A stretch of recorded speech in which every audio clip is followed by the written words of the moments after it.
तो महाभारत से प्रेरणा लेके ही तो आपने प्रस्ताव पास कराया था। मैं तो बड़े दुख के साथ मैंने इस राज्य की बात को उठाया।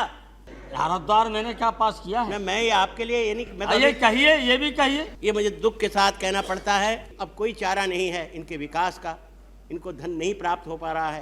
तो बधाई अभी पूरी दीजिए फिर।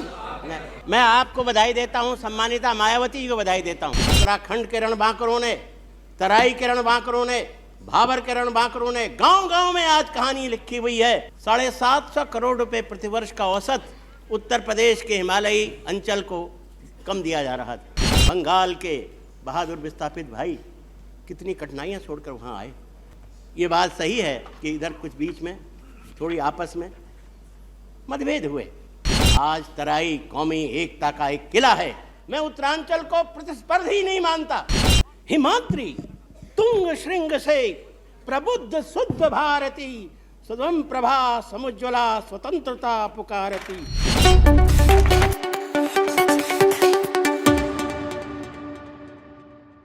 आज हिमालय की उपत्यकाओं से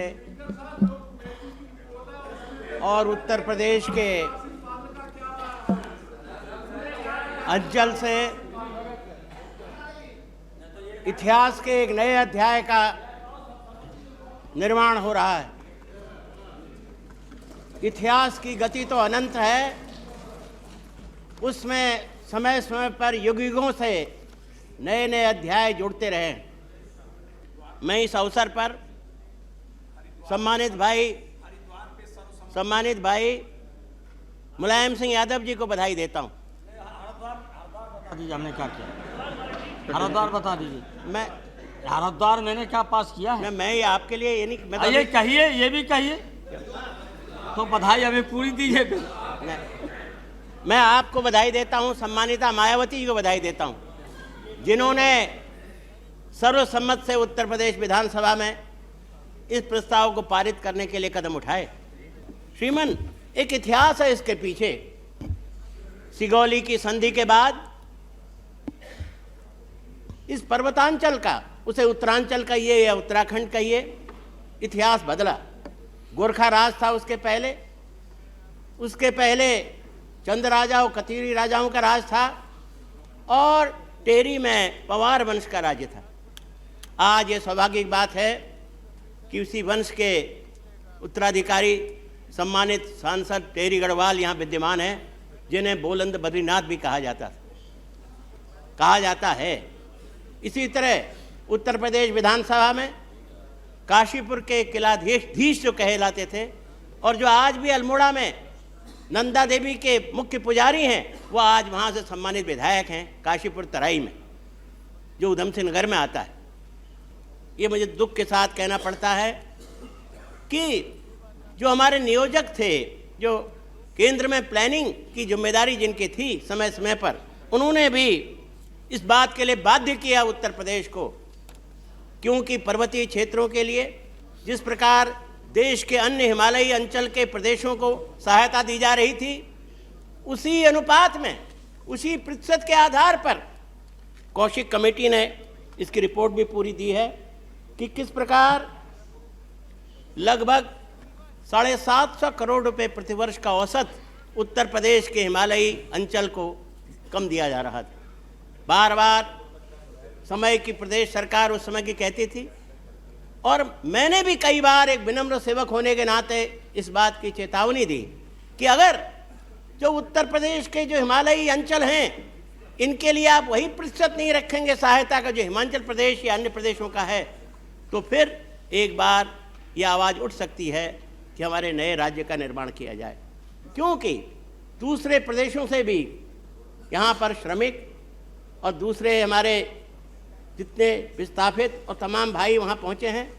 मैं इस अवसर पर उल्लेख करना चाहता हूँ, एक तरफ यहाँ पर हिमालयी दर्रों में और जोहार और दारमा में और नीति और माना की घाटियों में भोटिया जनजाति है, तो दूसरी ओर वहाँ पर्वतांचल में भी और तराई और भावर के इलाकों में भी जो दलित हरिजन भाई हैं, शिल्पकार भाई, वो भी लगभग 18% आज वहाँ पर शताब्दियों से, युगों से वहाँ पर निवास कर रहे हैं और सेवा कर रहे हैं।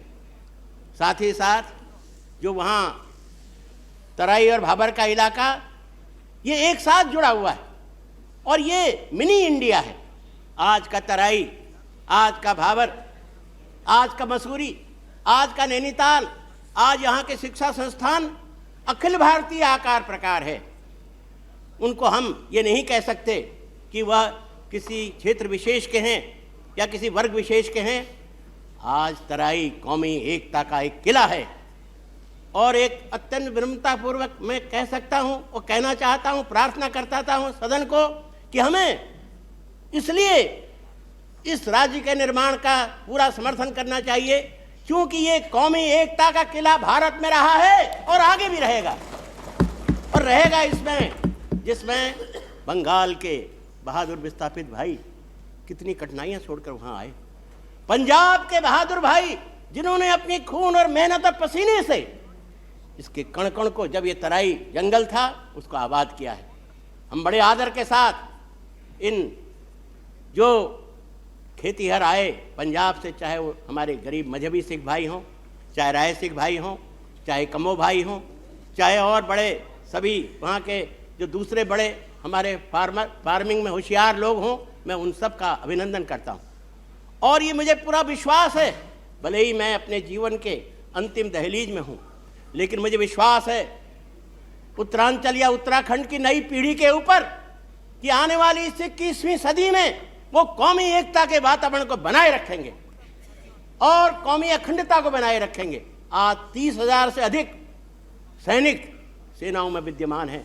रक्षा मंत्री जी हैं, कारगिल के आंकड़े यहाँ मौजूद हैं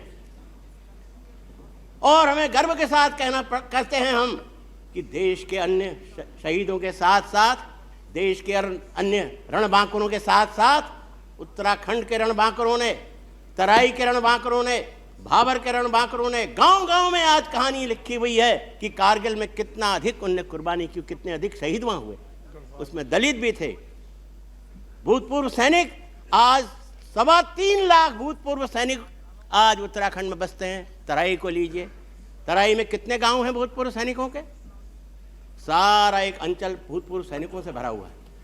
थारू और बोक्सा भाई जो सबसे महत्वपूर्ण आदिवासी देश में उनकी गिनती होती है, आज थारू आदिवासी भाई, बोक्सा भाई वहाँ कितनी बड़ी संख्या में निवास करते हैं, जिनके लिए विशेष ध्यान देना होगा इस नए राज्य में।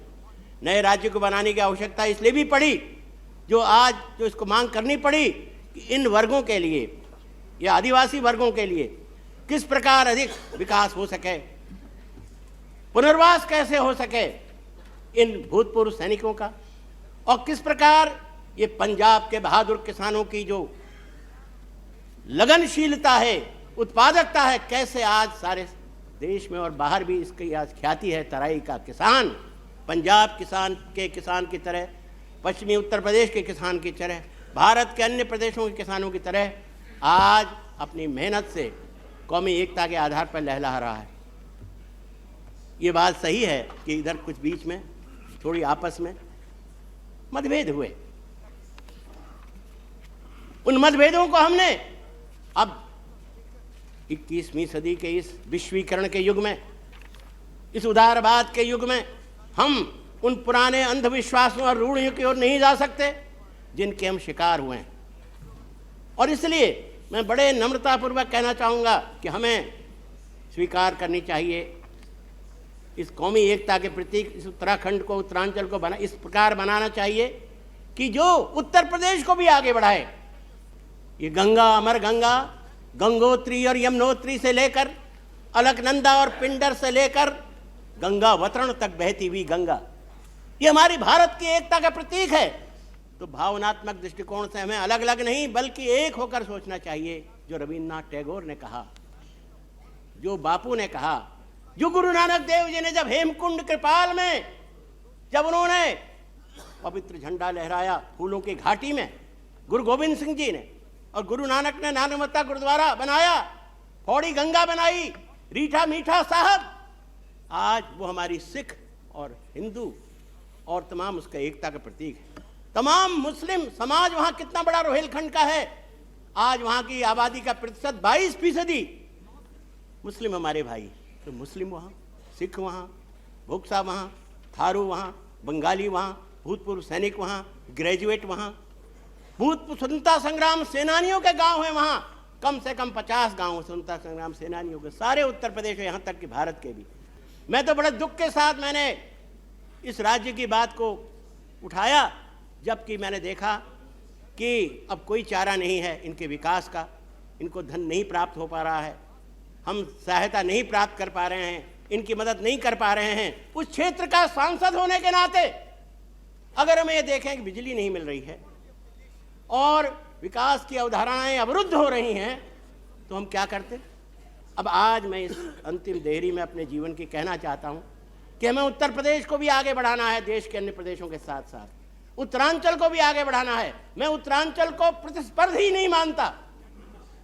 उत्तर प्रदेश का विकास सुनिश्चित करने के लिए उत्तरांचल का विकास बिजली का होगा, तो बिजली कहाँ जाएगी? पहले तो उत्तर प्रदेश में जाएगी, फिर बगल के प्रदेशों में जाएगी, हिमाचल, उत्तर प्रदेश, ये उत्तराखंड या उत्तरांचल में, उत्तराखंड में इसलिए कह रहा हूँ कि उत्तराखंड के नाम पर संघर्ष हुआ है, चाहे खटीमा हो, चाहे मुजफ्फरनगर हो और चाहे मसूरी हो, उत्तराखंड के नाम में संघर्ष हुआ है। मैं तो ये चाहता कि ये सरकार, जैसे उन्होंने वनांचल का नाम झारखंड रखा, तो पहले भी 3 प्रस्तावों में, 4 प्रस्तावों में, 3 प्रस्तावों में उत्तराखंड नाम से प्रस्ताव पास हुआ था।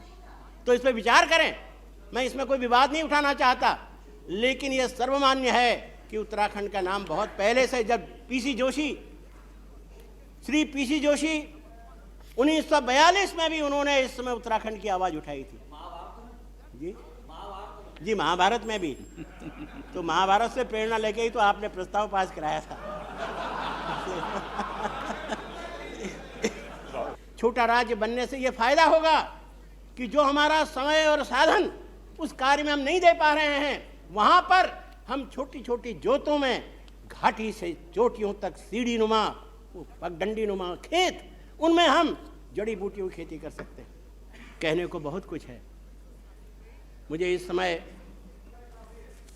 याद आ रही है जयशंकर प्रसाद की। जयशंकर प्रसाद ने लिखा था एक, हिमाद्री तुंग श्रृंग से प्रबुद्ध शुद्ध भारती, सदम प्रभा समुज्ज्वला स्वतंत्रता पुकारती, प्रशस्त पुण्य धन पंथ पर बढ़े चलो बढ़े चलो।